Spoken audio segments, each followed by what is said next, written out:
जय हिंद विद्यार्थियों, क्या हाल चाल? सब बढ़िया। चलते हैं आज की बेहतरीन सी क्लास की ओर, क्योंकि पिछली क्लास से मैंने प्रमुख तरीके से आपको चंद्रगुप्त मौर्य के बारे में प्रमुख जानकारी देने का कार्य किया था, जो कि आपके एग्जाम के लिए तथा आपके जीवन के लिए अति महत्वपूर्ण होने का कार्य करता है।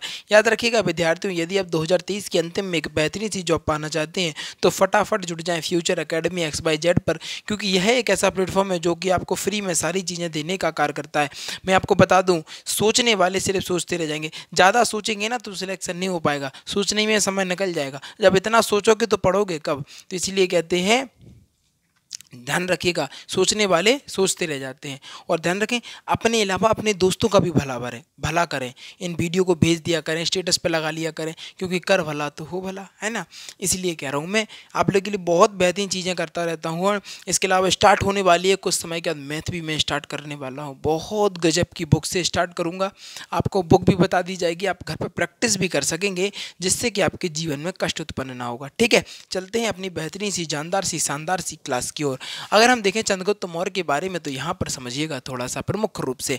अगर हम चंद्रगुप्त मौर्य की बात करें तो मैंने प्रमुख तरीके से आपको बता दिया था कि जो चंद्रगुप्त मौर्य थे, उनके जो गुरु थे चाणक्य कहीं ना कहीं एक बेहतरीन गुरु के साथ साथ एक राजनीतिज्ञ भी बहुत बेहतरीन थे। उनके ही दम पर चंद्रगुप्त मौर्य ने धनानंद कांत करके मौर्य वंश की स्थापना करी। और मैंने ये भी बताया था, मौर्य वंश का नाम उनकी माता पर, यानी संस्कृत भाषा का शब्द, उनकी माँ का जो नाम था मौरा, उसी का संस्कृत भाषा शब्द है मौर्य, और उन्हीं के नाम पर इस वंश का नाम पड़ा, जिसका नाम पड़ा मौर्य वंश।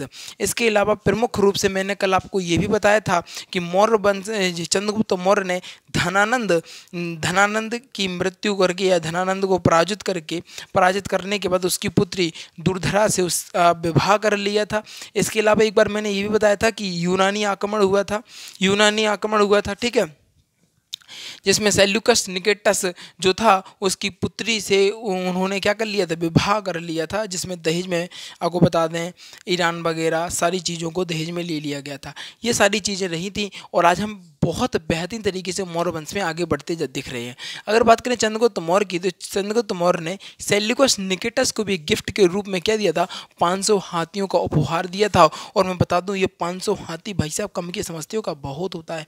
अगर हमारे यहाँ तो कहते हैं, अगर जिसने हाथी पाल लिया वो सबसे बड़ा करोड़पति, क्योंकि उसके पास जिंदा पे तो है ही वैल्यू, और मरने के बाद भी उसकी वैल्यू होती है। तो जिनके पास हाथी होते हैं वो कहीं ना कहीं करोड़पति लोग ही रख पाते हैं हाथियों को, क्योंकि हाथियों का जो खाना होता है ना, हर कोई थोड़ी ना खिला पाता।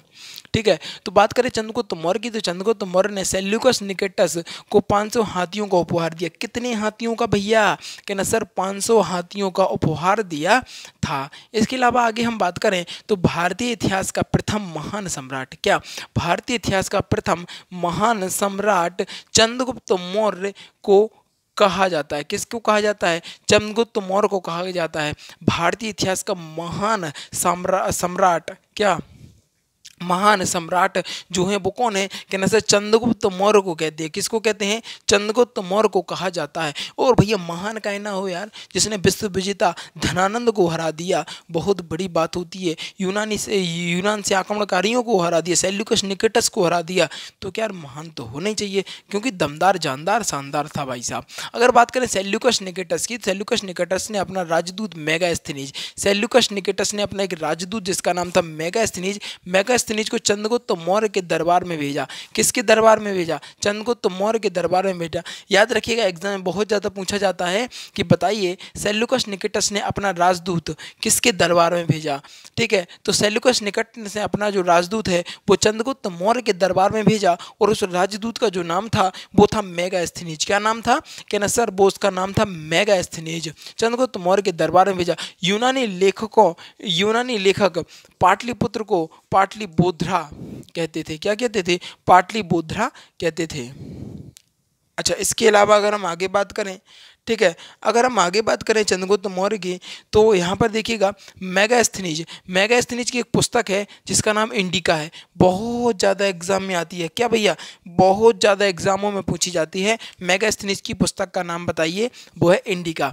इंडिका से मौर्य वंश की जानकारी हमें देखने को मिलती है। क्या मिलती है? मौर्य वंश की जानकारी देखने को मिलती है। और इंडिका पुस्तक में लिखा गया है कि मौर्य काल को 4 भागों में बांटा गया है। अगर हम बात करें इंडिका नामक पुस्तक लिखी है। इंडिका में लिखा हुआ है कि मौर्य वंश की जो मौर्य काल है वो 7 भागों में बांटा है। कितना कि ना सर 7 भागों में बांटा गया। प्रमुख रूप से अगर हम इसके भागों को जानना चाहें तो पहला दार्शनिक, आहिर, सैनिक, इसके अलावा किसान, इसके अलावा निरीक्षक, कारीगर तथा सभासद।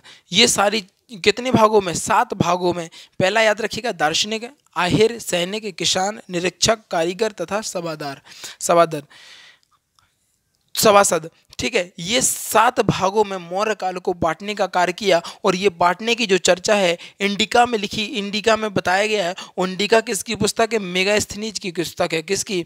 मेगास्थनीज की पुस्तक है। और मेगास्थनीज किसका राजदूत था? कि ना सर सेल्यूकस निकेटस का राजदूत था। किसका? सेल्यूकस निकेटस का राजदूत था।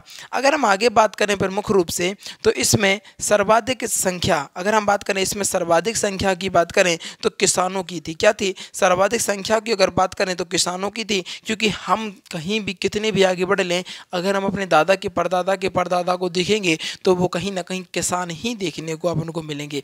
आज भले हम शहर में पहुँच गए, आज भले ही हम गाँव की संस्कृति से अलग हो गए, आज हम भले ही गांव को भूल चुके हैं, परंतु कहीं ना कहीं हमारे परिवार, हमारे बुजुर्ग, हमारे पूर्वज जो रहने वाले थे वो कहीं ना कहीं किसान ही थे। क्या थे? किसान ही रहने वाले थे। तो सर्वाधिक संख्या में कौन थे? किसान थे। अगर हम बात करें भारतीयों को लिखने में रुचि नहीं थी, क्योंकि उतना पढ़ा लिखा व्यक्ति भारतीयों में अगर हम बताएं तो नहीं था, क्योंकि किसान की ओर अग्रसर रहता करता उस समय की बात करें। फिर उसके बाद तो भारतीयों ने बहुत कुछ पढ़ा यार। तक्षशिला जैसा महान कतई गजब विश्वविद्यालय खोल रखा, वहाँ पर विश्व के लोग पढ़ने आते थे, भारत के तो पढ़ते ही थे। ठीक है, इसके अलावा आगे बात करें चंद्रगुप्त मौर्य की बात करें, चंद्रगुप्त मौर्य बंगाल अभियान भी किया था। क्या? बंगाल अभियान भी किया था, जिसकी जानकारी हमें महास्थान अभिलेख से मिलती है। महास्थान क्या? महास्थान अभिलेख से हमें देखने को मिलती है। किससे मिलती है? कहना सर वो है महास्थान अभिलेख से मिलती है। अगर हम बात करें चंद्रगुप्त मौर्य के दक्षिण विजय के बारे में, क्या बात करें? चंद्रगुप्त मौर्य के दक्षिण विजय के बारे में जानकारी हमें कहाँ से मिलती है? तमिल ग्रंथों से हमें देखने को मिलती है। जैसे कौन कौन से? अगर बात करें अहरनानूर, इसके बाद मुरनानूर, इसके बाद अशोक के अभिलेखों में भी हमें देखने को मिलती है। ये सारी चीज़ें हैं ना बहुत शानदार है। बशर्ते नज़रिया अपना अपना है पढ़ने का और समझाने का। मेरे हिसाब से तो जो तरीका मैं आपको समझाता हूँ वो दैनिक जीवन से लिया जाता है और कहीं ना कहीं बेस्ट रहता है कंटेंट में और मटेरियल में। बशर्ते आप लोग डिसाइड कर सकते हैं। अगर मैं एक क्लास पढ़ा रहा हूँ तो ये पता है, अगर आप किसी यूट्यूब चैनल पर पढ़ने जाएंगे ना 2 घंटे में पढ़ाएंगे तो ना जो मैं 10 मिनट में पढ़ा रहा हूँ, क्या 2 घंटे, एक घंटा तो उनका फिक्स ही है। क्योंकि अगर मैं बताऊँ 10 से 15 मिनट तो वो कमेंट पढ़ेंगे, अरे शिवम भैया ये कह रहे हैं, रागिनी जी ये कह रही हैं, सुमन जी ये कह रही हैं, इसी में टाइम निकालते रहेंगे। वो पता आपके समय को बर्बाद करने का कार्य कर रहे हैं। क्योंकि समय की कीमत भाई साहब, उनका तो समय बन रहा है, उनका तो पैसा बन ही रहा है, बट आपका समय जब खराब होता है तो कहीं ना कहीं आप जीवन में पीछे होने का कार्य करते हैं। इसीलिए मैं जो मेन रहता है वही बात पर टॉपिक पर बात करता हूँ। बकाया एम का झिम का बारे में बात मैं करता ही नहीं हूँ। ठीक है, चलते हैं एक बार रिवीजन की ओर, क्योंकि रिवीजन बहुत महत्वपूर्ण है। ठीक है, अच्छा बात करें मौर्य वंश की, मौर्य काल चंद्रगुप्त मौर्य की, तो बात करें चंद्रगुप्त मौर्य सेल्यूकस निकेटस को 500 हाथियों का उपहार दिया जाता है। बहुत इंपॉर्टेंट है, इंपॉर्टेंट लिख लेना भैया, इंपॉर्टेंट लिख लेना। ठीक है, अगर बात करें चंद्रगुप्त मौर्य ने सेल्यूकस निकेटस को 500 हाथियों का क्या दिया? उपहार दिया था। भारतीय इतिहास का प्रथम महान सम्राट चंद्रगुप्त मौर्य को कहा जाता है। बिल्कुल कहेंगे भैया, यूनानी आक्रमणकारियों को हरा दिया, धनानंद को हरा दिया। ठीक है, तो बड़े बड़े राजाओं दिग्गजों को हराने का कार्य किया चंद्रगुप्त मौर्य ने। सेल्यूकस निकेटस ने अपना राजदूत मेगास्थनीज को चंद्रगुप्त मौर्य के दरबार में भेजा, जो कि यूनानी लेखक पाटलिपुत्र को पोलीब्रोथ्रा कहते थे। मेगास्थनीज की पुस्तक इंडिका में मौर्य वंश की जानकारी हमें देखने को मिलती है। इंडिका में लिखा हुआ है कि मौर्य काल कुछ 7 भागों में बांटा गया है। 7 भाग प्रमुख रूप से थे। अगर पहले भाग की बात करें तो पहला भाग दार्शनिक, दूसरा आहिर, तीसरा सैनिक, चौथा किसान और 5वां निरीक्षक और 6वां कारीगर और 7वां होगा सभासद। अगर हम इसमें प्रमुख रूप से आगे बात करें तो इसमें सर्वाधिक संख्या किसानों की थी तथा भारतीयों को लिखने में रुचि नहीं थी उस समय की। अगर बात करें चंद्रगुप्त मौर्य ने बंगाल विभाजन भी किया था। बंगाल अभियान, सॉरी भैया, विभाजन नहीं, अभियान। चंद्रगुप्त मौर्य बंगाल अभियान भी किया था, जिसकी जानकारी हमें महास्थान अभिलेख से देखने को मिलती है। चंद्रगुप्त मौर्य के दक्षिण विजय के बारे में अगर जानकारी बात करें तो तमिल ग्रंथ अहरनानूर एवं मूरनानूर अशोक के अभिलेखों में देखने को मिलती है। बहुत बेहतरीन सी क्लास थी। मैंने प्रयास किया कि आपको सभी चीज़ें क्लियर हो जाएं, बेहतरीन तरीके से समझ में आ जाएं, बस ठीक है। याद रखिएगा, यदि आप डेली रिवीजन तथा वीकली रिवीजन में फोकस कर रहे हैं तो 2023 के अंतिम में आपकी जॉब पक्की है, इस बात की मुझसे गारंटी ले लो। क्योंकि अब जो जॉब है ना, अब बन चुकी है हलवा। क्यों बन चुकी है? क्योंकि आप पढ़ रहे हैं फ्यूचर एकेडमी XYZ से। क्योंकि यहाँ पर कंटेंट तो बेस्ट रहता ही है, इसके अलावा समझाने का जो तरीका होता है वो कहीं ना कहीं बेस्ट रहने का कार्य करता है।